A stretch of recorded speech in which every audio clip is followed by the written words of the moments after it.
यद्यपि कल मैंने बातें करी थी आपसे कुछ युतियों के बारे में, ग्रहों की युतियां हमारे कौन कौन से कर्मों को प्रतिध्वनित करती है। जैसे जहां हम खड़े होते हैं वहां छाया जरूर बनती है, लेकिन अंधेरे में छाया नहीं बनती। पूर्णिमा हो तो छाया भी बनती है। जीवन में खिलावट हो तो उसकी विपरीत परिस्थितियां भी परिलक्षित होती हैं, हमें दिखाई देती हैं। मैं एक बार पुनः आप सबका अभिनंदन करता हूं, स्वागत करता हूं। अब जाने का समय हो गया है और कल से हम सब लोग सुन ही रहे हैं, फिर भी मैं दो चार बातें आपसे रखना चाहूंगा। अभी ललित जी ने बड़ी अच्छी बात कही, समय का ध्यान तो रखना ही चाहिए। वार्ता शुरू करूं इससे पहले मंच पे बैठे हुए मंचासीन सभी दिव्यज्ञों को, उनके तप को मैं नमन करता हुआ और आप सभी लोगों को पुनः आह्वान करता हूं कि यह काल का विज्ञान होता है। काल के विज्ञान में जो व्यक्ति समय का ध्यान रखता है, सूरज समय पर ही उदय होता है, समय पर ही अस्त होता है। और हम लोग इसी विधा के तो आचार्य हैं, इसी विधा को तो पढ़ाते हैं। और अगर हम इस समय का ध्यान नहीं रखेंगे तो ये ग्रहों के शुभ प्रभाव हमें नहीं मिलते, उनके आशीर्वाद हमें नहीं मिलते। यह आवश्यक है।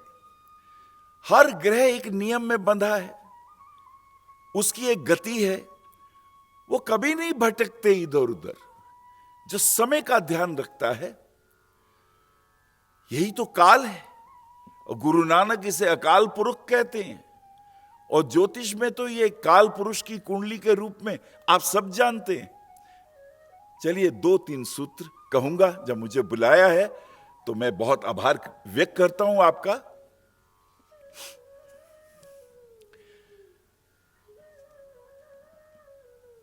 मैंने आज लेखराज जी की भी वाणी सुनी।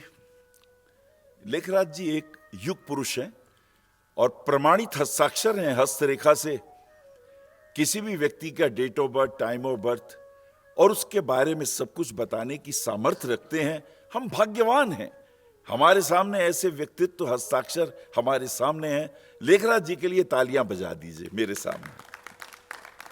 जय हो लेखराज जी। डॉक्टर रावत ने भी आज उद्बोधन दिया अपना, शनि के बारे में कुछ बताया। मैं कुछ दो तीन बातें, मैं अभी अपने कमरे में बैठा हुआ था तो मेरे साथ एक दो मित्रों ने दो चार प्रश्न पूछे। मैं सोचता हूं शॉर्ट पीरियड है, उसी की मैं कुछ बातें कर लेता हूं, शायद वो हमारे काम आएंगी और उससे हमारा कल्याण भी होगा। ये ग्रहों की प्रवृत्तियां किससे कहते हैं? प्रवृत्ति, उसकी नेचर। आपकी जन्म पत्री में है तो ये 9 ही ग्रह, लेकिन इन 9 ग्रहों की प्रवृत्ति क्या होती है और ये कब शुभ अशुभ फल देते हैं? हमारे सामने जन्मपत्री आती है, जन्मपत्री आते ही हमें ग्रह दिखाई देते हैं। अच्छे ग्रह अशुभ स्थानों में भी दिखाई देते हैं और अशुभ ग्रह शुभ स्थानों पर भी दिखाई देते हैं। तो कैसे फलित करें? वो क्या सूत्र हैं जिससे हमें पता चल जाए कि यह ग्रह शुभ काम करेगा? पराशर ऋषि ने ग्रहों की 4 श्रेणियां बनाई हैं। 4 प्रकार की श्रेणियां होती हैं ग्रहों की। बस ये सूत्र याद रखें आप, फिर मैं 2 टिप्स दूंगा बहुत कीमती। कौन कौन सी स्थितियां बनती हैं? एक बात ध्यान रखें, शुभ ग्रह हमेशा शुभ नहीं होते और पापी ग्रह हमेशा पापी नहीं होते। ऐसा मत समझे कि पाप ग्रह की या क्रूर ग्रह की दशा महादशा आई तो अब यह शुभ फल होगा, अब हम भयभीत होने लग गए। शनि कुंभ राशि में आ गया तो मकर राशि और मीन राशि के ऊपर यह टेंशन होगी, या कर्क राशि या वृश्चिक राशि में शनि की ढैया का क्या प्रभाव होगा। हमें देखना होगा हमारी जन्म पत्री में शनि की स्थिति क्या है। तो वो क्या सूत्र है? 4 प्रकार की पराशर ऋषि ने ग्रहों की प्रकृति, उनकी श्रेणियां बनाई हैं। एक ग्रह तो ऐसे हैं जो हमेशा शुभ फल देते हैं, चाहे वो पापी ग्रह हो चाहे वो क्रूर ग्रह हो, वो हमेशा शुभ फल देंगे, उन्हें देना ही पड़ेगा। वो कौन से स्थान है?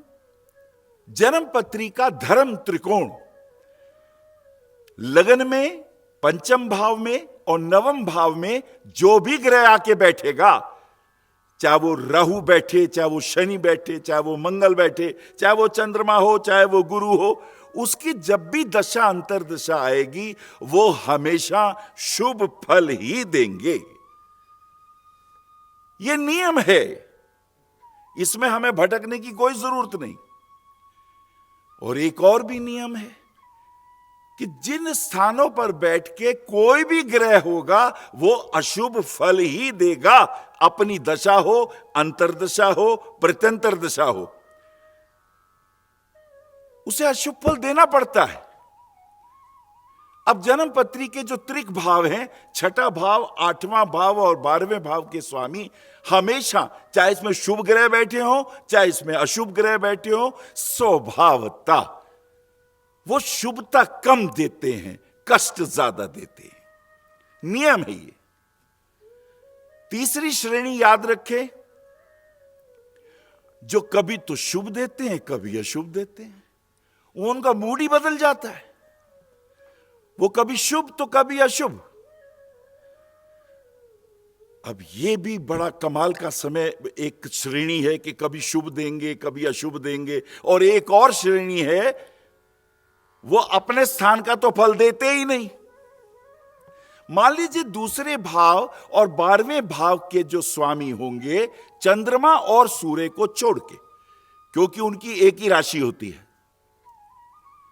12वें घर में अगर द्विस्वभाव राशियों की कोई भी राशि पड़ेगी तो वो दूसरे और 12वें का फल नहीं करते, वो स्थानांतर अपनी दूसरी राशि का फलित करेंगे, वो जिस भी भाव में बैठे। शुभ में बैठे तो शुभ, अशुभ में बैठे तो अशुभ। तो बड़ा सिंपल सी बात हो गई, इसमें तो कोई ऐसी स्थितियां है ही नहीं। तो वो कौन से ग्रह हैं जो कभी शुभ हो जाते हैं कभी अशुभ हो जाते हैं? केंद्र के ग्रह, 1, 4, 7, 10, ये जो केंद्र के ग्रह होते हैं इनमें आधे देवगण होते हैं आधे असुरगण होते हैं। इनमें 2 मित्र हैं, 2 देव पक्ष के हैं 2 असुर पक्ष के हैं, इसी को देवासुर संग्राम कहते हैं।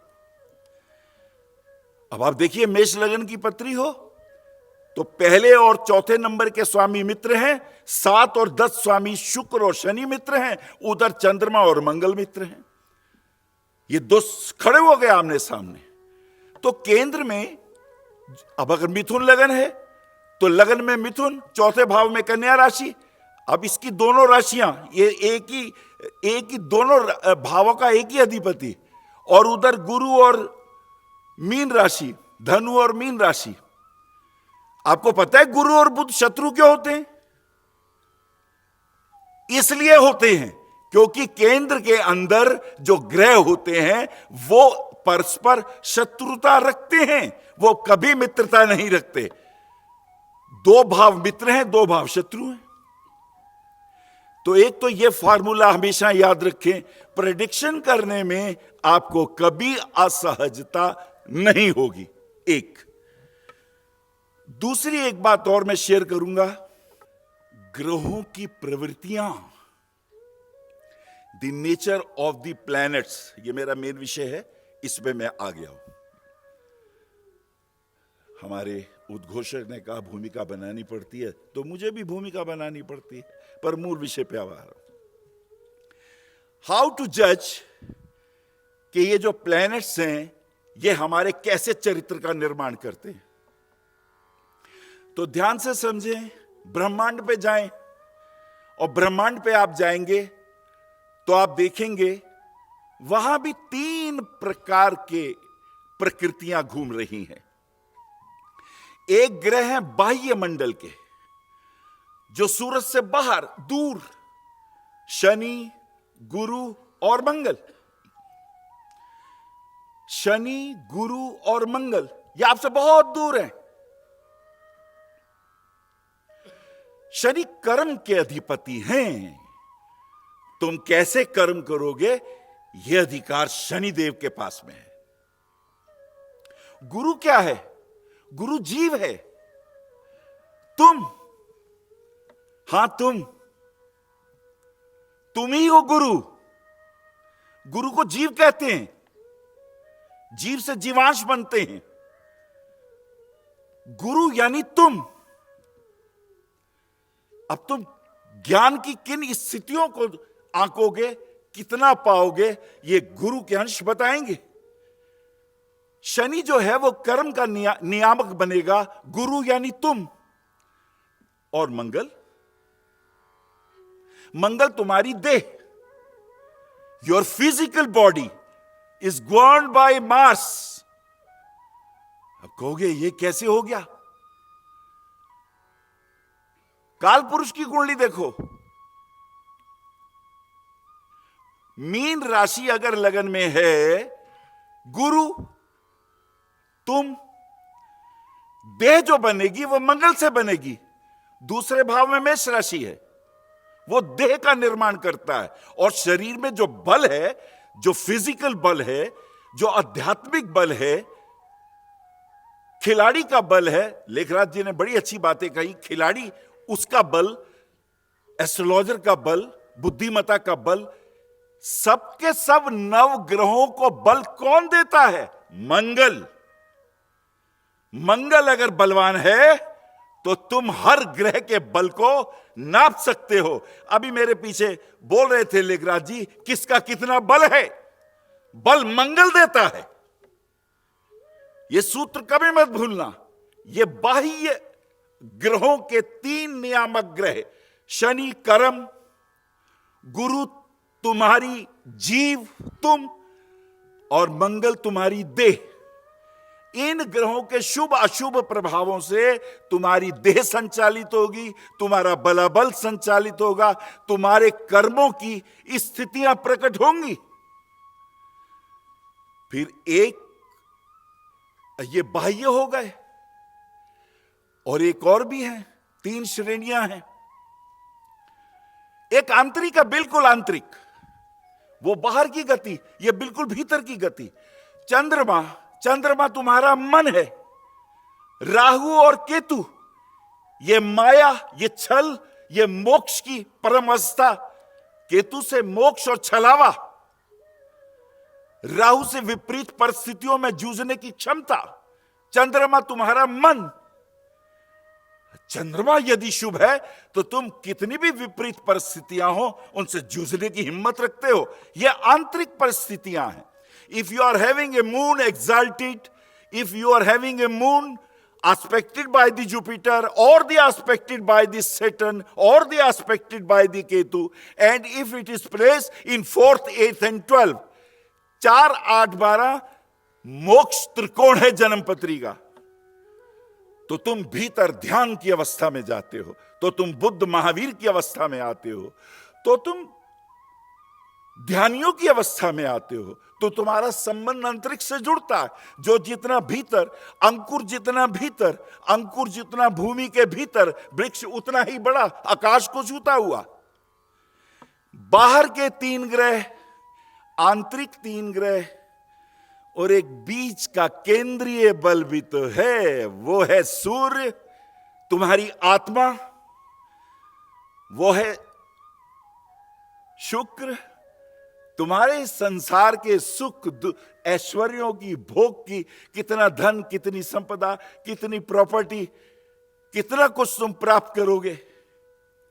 तो सूर्य आत्मा और शुक्र तुम्हारे समस्त संसार के ऐश्वर्य, जितने भी धर्म की चीजें हैं, वो जो 4 पुरुषार्थ है ना, धर्म अर्थ काम मोक्ष, तो अर्थ के जितने विन्यास हैं, अर्थ के जितने वैभव हैं, वो शुक्र के पास है। शुक्र यदि उच्च की स्थिति में है, शुक्र यदि केंद्र में है, शुक्र यदि त्रिकोण में है, शुक्र यदि स्वराशि में है, शुक्र यदि D9 चार्ट में शुभ है, तो तुम्हारा ऐश्वर्य पत्नी के प्रति श्रेष्ठ होगा। लेकिन मंगल को देखना वहां, अगर लगन कुंडली में मंगल बलवान है और D9 में बेशक चतुर्थ भाव में शुभ ग्रह बैठे हो, किसी भी भाव का सुख देखना हो तो चतुर्थ भाव से देखते हैं D9 चार्ट के अंदर, या D10 हो या D7 हो। D7 में संतान का बल है और D9 में पत्नी का, गृहस्थी का, व्यापार का बल है। D12 में माता पिता को देख लो, मंगल को देखना वहां।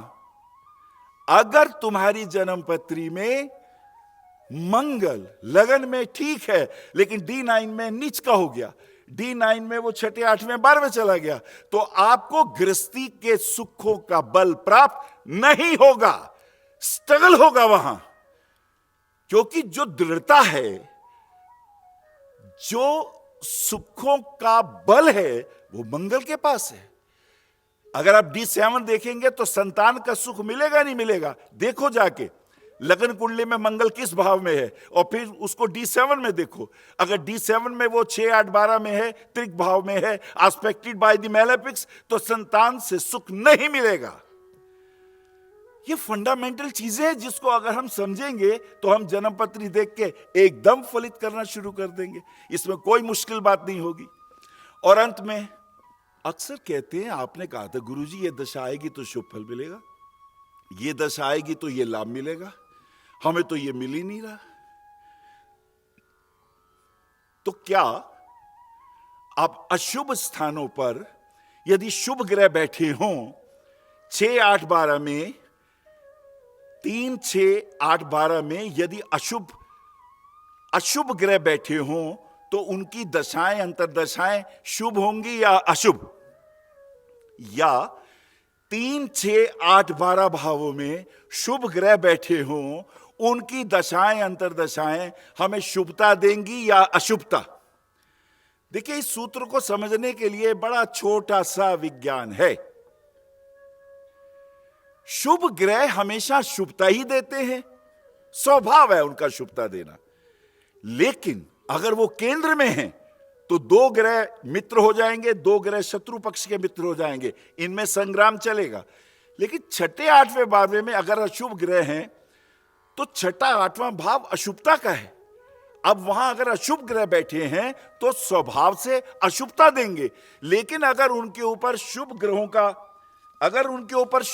का प्रभाव आ गया तो उनकी दशा अंतरदशा में जो अशुभता के प्रभाव थे वो थोड़े कम हो जाएंगे। जैसे बरसात आ रही है, तूफान आ रहा है और आपने छाता ले लिया, आपको किसी ने शेल्टर दे दिया, तो तूफान तो नहीं रुकेगा, लेकिन आपको थोड़ा चैन मिलेगा, थोड़ा आराम मिलेगा।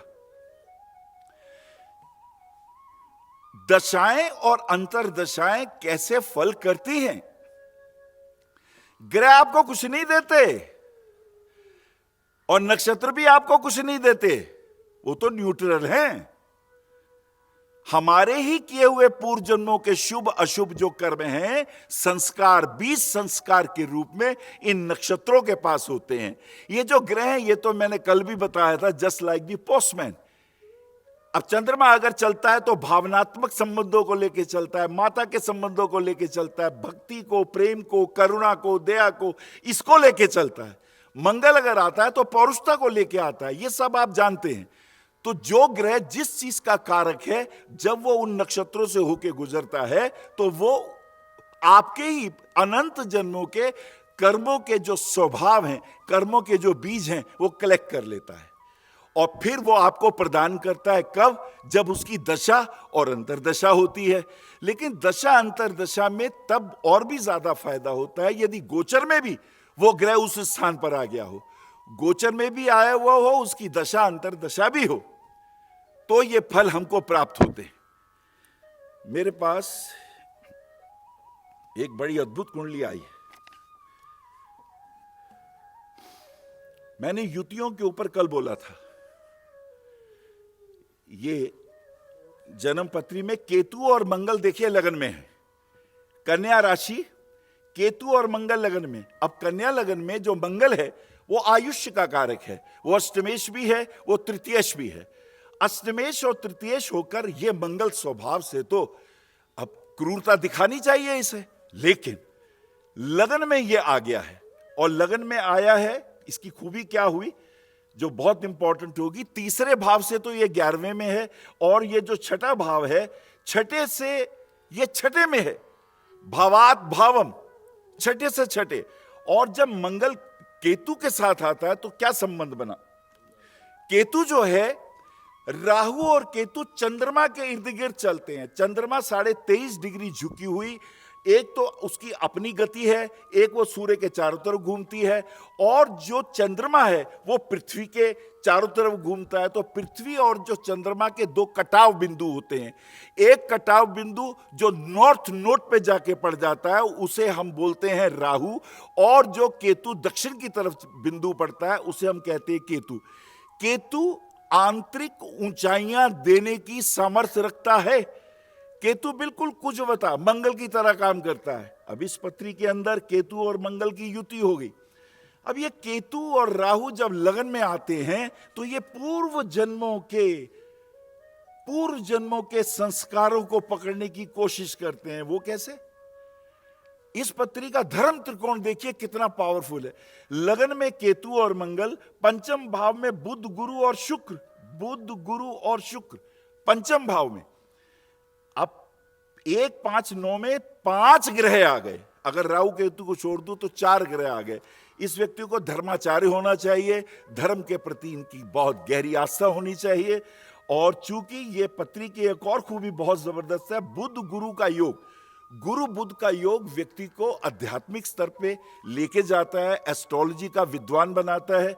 और कमाल की बात यह है कि जो तृतीय भाव है, तीसरा भाव हाथ का होता है, तीसरे भाव का स्वामी लगन में मंगल केतु के साथ, ये अपने हाथ की विद्या से, अगर ये एस्ट्रोलॉजर हैं तो हस्तरेखा विशेषज्ञ होंगे।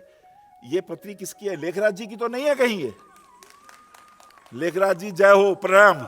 ये देखो, ये हमारे बीच में साक्षात जीवित आध्यात्मिक गुरु।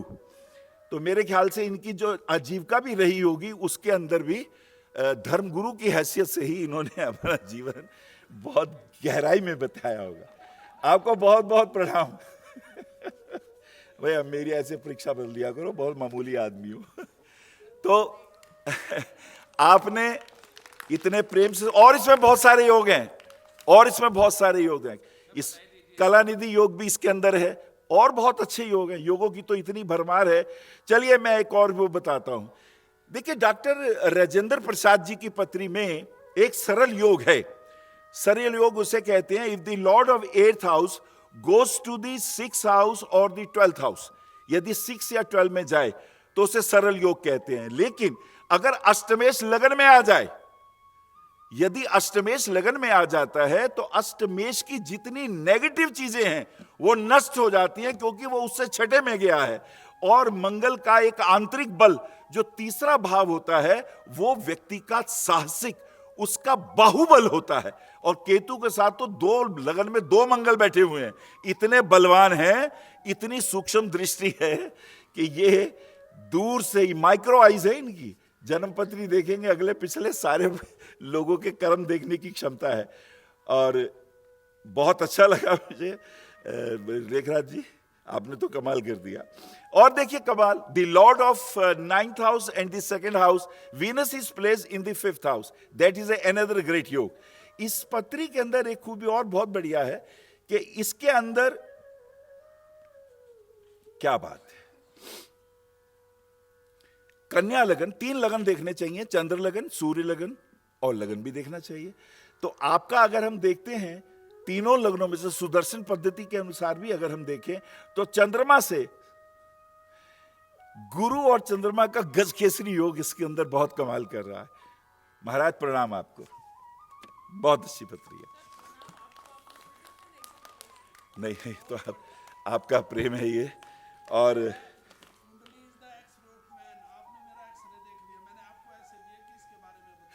नहीं, ये बहुत अद्भुत पत्री है और इस पत्री के अंदर संघर्ष बहुत आता है, आसानी से नहीं मिलता।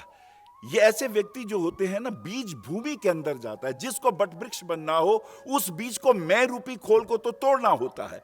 मैं की तरह बीज मरता है और उसके भीतर जीवन के रूप में, संजीवनी के रूप में अंकुर फूटता है, और जब अंकुर फूटता है तो बट वृक्ष बनता है। बट वृक्ष बन के वो अपनी ज्ञान की उस आलोक से पूरे विश्व में उसका नाम होता है।